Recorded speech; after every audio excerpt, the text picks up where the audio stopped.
Hello students, आज मैं आप लोग के लिए जो हमारा DSML data science and machine learning subject है, जो कंप्यूटर साइंस फाइनल ईयर में इस बार इलेक्टिव सब्जेक्ट के रूप में चल रहा है। तो जो भी स्टूडेंट जिन्होंने ये वाला सब्जेक्ट चूज़ किया है या जिनके कॉलेज में ये वाला सब्जेक्ट चल रहा है, या और भी कोई स्टूडेंट अगर वो तैयारी कर रहा है इस तरीके की जहाँ पे मशीन लर्निंग या डेटा माइनिंग के ऑब्जेक्टिव क्वेश्चन जहाँ पे पूछे जाते हैं, तो आप इस क्विज को रेफ़र कर सकते हैं। मैंने यहाँ पे 25 क्वेश्चन फिर से बनाए। मैं टोटल अभी तक 2 क्विज़ अपलोड कर चुकी हूँ। बाकी भी मैं क्विज़ धीरे धीरे आप लोग के लिए अपलोड कर दूँगी। और बाकी काफ़ी सारे क्वेश्चन मैं आप लोग के लिए अराउंड 500 प्लस क्वेश्चन मैंने आप लोग के लिए मैं वीडियो मेरे आप सब्सक्राइब कर लीजिएगा जिन्होंने भी नहीं किया है। तो मैं 500 मोर देन 500 MCQ आप लोग को प्रिपेयर कराऊंगी, जिससे कि आप लोग एग्ज़ाम में अच्छा परफॉर्म करें, क्योंकि इस बार हमारा जो पैटर्न है एग्ज़ाम का वो चेंज हो चुका है।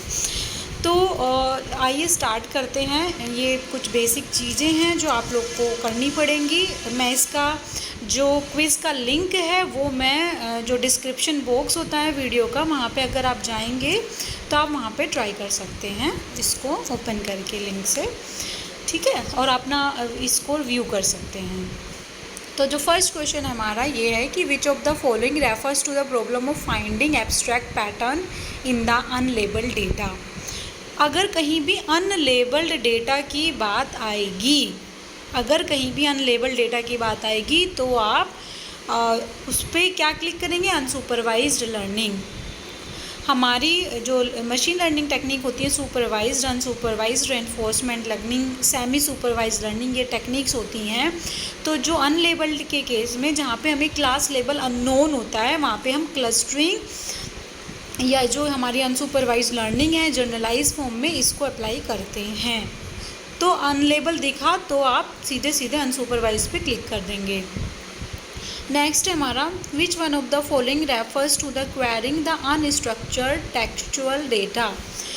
जो हमारा अनस्ट्रक्चर्ड टेक्सचुअल डेटा होता है, इसका ये मतलब है कि अनस्ट्रक्चर्ड टेक्सचुअल डेटा में से अगर हमें कुछ इंफॉर्मेशन निकालनी है, रिट्रीव करना है, कुछ वहाँ से क्वेरी करनी है, तो ये जो प्रोसेस होता है इसको याद रखिएगा, इसको इंफॉर्मेशन रिट्रीवल कहते हैं, ठीक है। इंफॉर्मेशन को रिट्रीव करना from unstructured textual data. Next है कौन सा करेक्ट डेटा माइनिंग का प्रोसेस है। तो हमारे हैं बहुत सारे हैं option, infrastructure, exploration, analysis, interpretation, exploitation. इन्हीं जो वर्ड हैं इनको घुमा फिरा के किया गया है। अच्छा बच्चों, आप लोग ये ध्यान में रखना कि ज़रूरी नहीं कि जिस सीक्वेंस में मैंने जो आंसर है वो इसी सीक्वेंस में, ज़रूरी नहीं इसी सीक्वेंस में आएंगे। तो आप कभी भी किसी भी क्वेश्चन को ए से मत याद कि इसका आंसर ए है, इसका बी है। आप हमेशा उसको रिलेट करके याद करिएगा, ठीक है। देखिए, इसको अगर आप ध्यान से देखेंगे तो ये हमारे 5 ही वर्ड से सारे ऑप्शन बने। इंफ्रास्ट्रक्चर है, एक्सप्लोरेशन है, एक्सप्लॉयटेशन है, एनालिसिस है, इंटरप्रिटेशन है। अब इनका करेक्ट ऑर्डर आपको अगर पता होगा तो आप ये चेंज हो सकते हैं ऑप्शन। तो आप इसको कभी भी ये नहीं है कि इसका पहला क्वेश्चन आप पे टिक करना है, इसको आप इस तरीके से याद करें। कई बार ये सी भी बन जाएगा ऑप्शन, कहीं जगह डी होगा, तो आपको याद रखना पड़ेगा कि what is the correct process, आपको लर्न करना पड़ेगा। तो जो डेटा माइनिंग जो टेक्निक होती है, अगर उसका जो करेक्ट प्रोसेस की बात करें तो सबसे पहले हमारे पास डेटा इकट्ठा होना चाहिए, ठीक है, यानी हमारा एक इंफ्रास्ट्रक्चर होना चाहिए, तभी हम उस डेटा पे जो भी हमारी जो मशीन लर्निंग टेक्निक है वो अप्लाई करेंगे। तो पहले तो हमारे लिए बेस बन गया, यानी इंफ्रास्ट्रक्चर बन गया। फिर हमने उसमें से इंफॉर्मेशन को एक्सप्लोर करेंगे, यानी exploration is the second step, ठीक है। हमारा एक्सप्लोरेशन, इंफ्रास्ट्रक्चर फर्स्ट स्टेप होगा और एक्सप्लोरेशन दूसरा। तो वैसे तो इसमें फर्स्ट ऑप्शन आपको दिख ही रहा है, बट ज़रूरी नहीं कि फिर से यही इसी तरीके का ऑर्डर आए। तो आप इसको बिल्कुल करेक्ट ऑर्डर से याद करिए। जैसे पहला हमारे लिए जब इंफ्रास्ट्रक्चर तैयार होगा तभी तो आप उसमें से जो डेटा है उसमें से इंफॉर्मेशन को एक्सप्लोर करोगे। जब आप इंफॉर्मेशन को एक्सप्लोर करते हो उसी के बाद आप देखते हो उसमें से कि क्या कंक्लूज़न निकल रहा है, यानी आप क्या एनालिसिस परफॉर्म कर सकते हो उसमें से। फिर जो एनालिसिस आपने निकाली तो अगर आप उसको ग्राफिकल फॉर्म में रिप्रेजेंट करोगे स्कैटर प्लॉट की हेल्प से, हिस्टोग्राम की हेल्प से, बार चार्ट की हेल्प से, जो भी व्हाटएवर जो आप टेक्निक आप लगाना चाहते हो आप लगा सकते हो। तो इंटरप्रेट जो हम अपने रिज़ल्ट को करेंगे एंड देन एक्सप्लॉइटेशन करेंगे, तो ये हमारा करेक्ट स्टेप होता है। तो first one is the right answer. तो आप याद रखिएगा कि इंफ्रास्ट्रक्चर होता है, फिर हम उसमें से इंफॉर्मेशन को एक्सप्लोर करते हैं, फिर एक्सप्लोर की गई में से एनालिसिस परफॉर्म करते हैं, then interpretation and next exploitation. फिर है fourth question, which of the following is an essential process in which the intelligent methods are applied to extract data pattern? Simple, data mining. Data mining is the process in which the intelligent methods are applied in order to find out the information. KDDD की full form knowledge discovery database. Adaptive system management refers to science of making machine perform the task that would require intelligence when performed by human. A computational procedure that takes some values as input and produce some values as the output. It uses machine learning techniques in which program learn from their past experience and adapt themselves to new condition or situation. तो जो ये हमारा जो C option है ना, this is the correct answer. इसमें क्या है कि मशीन एडेप्टिव जो सिस्टम होता है उसमें मशीन लर्निंग टेक्निक को यूज़ करके जो प्रोग्राम जो हम लोग डेवलप करते हैं वो क्या करते हैं, वो अपने पास्ट एक्सपीरियंस, जैसे हम लोग अपने सीखते हैं पास्ट एक्सपीरियंस से, तो उसी तरीके से जो प्रोग्राम है वो फ्रॉम प्रीवियस फाइंडिंग से सीखते हैं और अपने आप को अडेप्ट करते हैं टू न्यू कंडीशन और सिचुएशन। फिर है next, for what purpose the analysis tools pre compute the summaries of huge amount of data. किस पर्पस के लिए जो एनालिसिस टूल्स होते हैं वो प्री कंप्यूट करते हैं समरी को from huge amount of data. तो इसका रीज़न है to obtain the queries response. जो क्वेरी आती है ना उनको रेस्पॉन्स कर, जो भी हमें उनका जो रेस्पॉन्स करना है उसके लिए हम एनालिसिस टूल जो हम यूज़ अमाउंट ऑफ डेटा उसमें से एनालिसिस परफॉर्म करते हैं। डेटा माइनिंग के फंक्शन क्या है? First one, association and correctional analysis, classification, prediction and characterisation, cluster analysis and evaluation analysis, all of the above. तो ऑल ऑफ द अबव हमारा right answer है। नेक्स्ट है हमारा, इनमें से कौन सा स्टेटमेंट है जो के मीन्स क्लस्टरिंग के बारे में सही नहीं है, इनकरेक्ट है? तो फर्स्ट क्या है, के मीन्स क्लस्टरिंग का गोल होता है टू पार्टीशन जो भी हमारे ऑब्जर्वेशन होते हैं, जो डेटा सेट होते हैं उनको के क्लस्टर में। तो ये तो सही है, ये तो वर्किंग ही है। K means clustering can be defined as the method of quantisation, ये भी ठीक है। The nearest neighbour is the same as K means.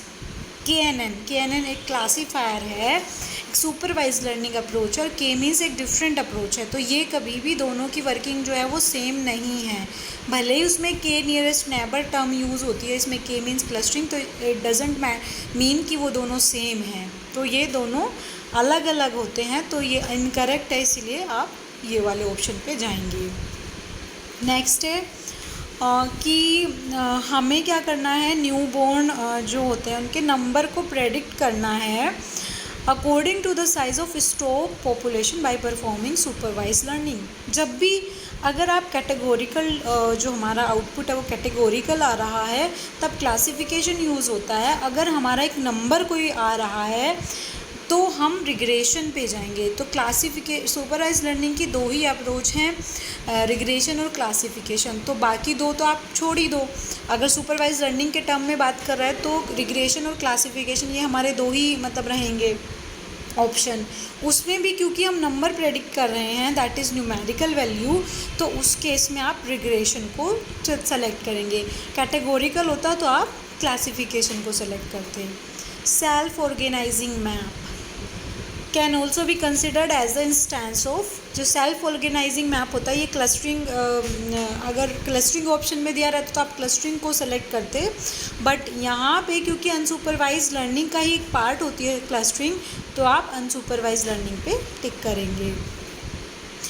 In the example, predicting the number of newborns, the final number of total newborn can be considered as feature, observation और attribute outcome.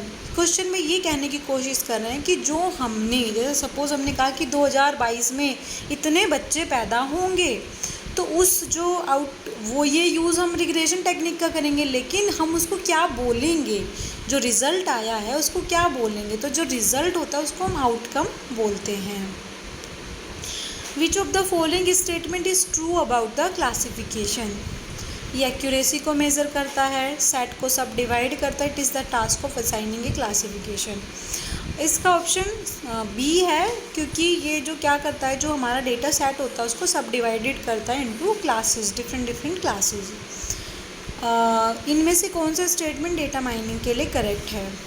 It can be refer to as the procedure of mining knowledge from data. True है ये तो।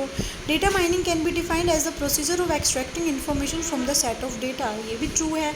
The procedure of data mining also involve several other process like data cleaning, data transformation and data integration. इसके सारे ही option correct है, तो आप all of the above select करेंगे। Which of the following can be considered as the classification or mapping of a set or class with some predefined group or classes? इसमें क्या है कि जो प्रीडिफाइंड ग्रुप और क्लासेस है उसमें हम जो अपने जो डेटा सेट है उसको मैप कर रहे हैं, तो उस प्रोसीजर को क्या बोलेंगे, तो ये इसको हम डेटा डिस्क्रिमिनेशन बोलते हैं। Analysis perform to uncover the interesting statistical correlation between associated attribute value pairs are known as. इसको हम माइनिंग ऑफ कोरिलेशन कहते हैं। वहाँ पे ऊपर टर्म भी यूज़ हुई है ना, कोरिलेशन, तो आप कंफ्यूज मत होना, वहाँ पे टर्म है कोरिलेशन, तो आप माइनिंग ऑफ कोरिलेशन पे टिक कर देना। Which one of the following can be defined as a data object which does not comply with the general behaviour? ऐसा कौन सा है डेटा ऑब्जेक्ट कि वो जनरल जो नॉर्मल बिहेवियर होता है, जैसे एक क्लास के कुछ डेटा होते हैं वो कुछ अलग प्रॉपर्टी रखते हैं, दूसरी क्लास के अलग प्रॉपर्टी रखते हैं, तो ऐसा जो किसी से भी मैच ना करे, बिल्कुल डिफरेंटली बिहेव करे, तो उसका जो आंसर है वो है आउटलाइनर लिखा है गलती से आउटलायर एनालिसिस, एन नहीं होगा, ठीक है। आउटलायर एक ऐसा डेटा ऑब्जेक्ट होता है जो बिल्कुल डिफरेंटली बिहेव करता है, सबसे बिल्कुल अलग थलग रहता है। विच one of the following statement is correct about the data cleaning? It refers to the process of data cleaning, it refers to the transformation of wrong data into correct data, it refers to correcting inconsistent data, सारे ही आएंगे, ठीक है। The classification of the data mining system involves database technology, information science, machine learning, all of the above. Issue like efficiency, scalability of data mining algorithms comes under, ये जो issue है ना efficiency scalability, ये हमारे performance issue हैं, तो आप performance issue पे टिक करोगे, ये परफॉर्मेंस इशू हैं किसी भी एल्गोरिदम के। विच one of the correctly define the term cluster? Cluster में आप लोग को पता है कि जो एक जैसे ऑब्जेक्ट होते हैं उनको हम सेम ग्रुप में डालते हैं, जो अलग होते हैं, जो अलग अलग ग्रुप के ऑब्जेक्ट होते हैं वो बिल्कुल डिफरेंट होते हैं, तो इसका जो आंसर है सारे में first one is the right answer. Similar object को ग्रुप करते हैं जो कि अदर ऑब्जेक्ट से डिफर होते हैं।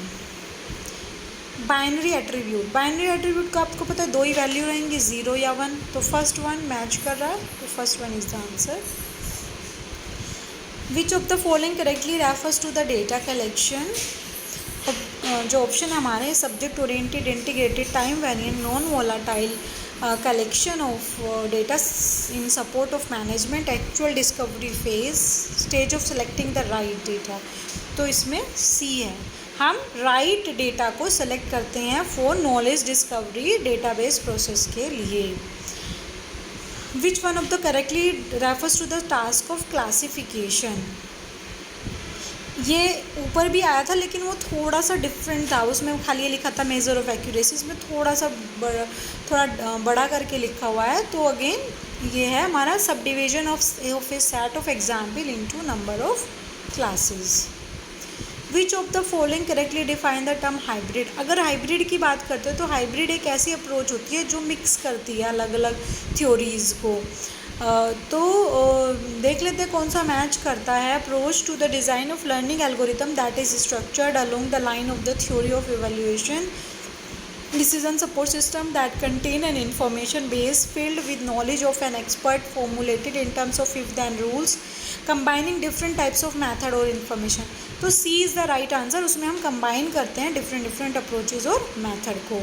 तो ये हमारी क्विज़ हो गई है 25 क्वेश्चन की। इसका जो लिंक है, पहले स्कोर देख लेते हैं, ठीक है। तो इसका लिंक है, ये आपको मैं जो डिस्क्रिप्शन बॉक्स है उस पर दूंगी, तो आप लोग ट्राई भी कर सकते हैं इस क्विज़ को देखना। तो आप पहले यूट्यूब वीडियो देख लीजिएगा, याद कर लीजिएगा ऑप्शन, और फिर एक बार ट्राई करिएगा कि आपको कितने जो ऑप्शन है वो समझ में आए और कितने आपको लर्न होंगे, ठीक है।